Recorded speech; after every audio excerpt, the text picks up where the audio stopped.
मरियम, बड़ा तूफान आने वाला है। हाँ भाई, बादल पूरे 50 एल गांव पर छा चुके हैं। लगता है फसल तबाह हो जाएगी। जल्दी ट्रैक्टर निकालते हैं।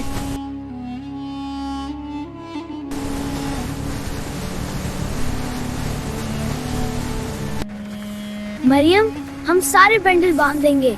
जी ऐसा ही करेंगे ताकि नुकसान से बचा जा सके।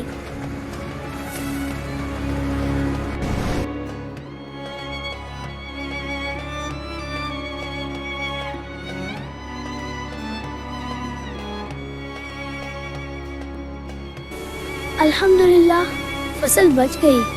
हमारी मेहनत रंग लाई। शुक्र है पूरे 55 एल गांव की फसलें बच गईं। मैं शुक्राने के नवाफिल अदा करूंगा। जी भाई, अल्लाह का बहुत करम है, पूरा गांव नुकसान से बच गया।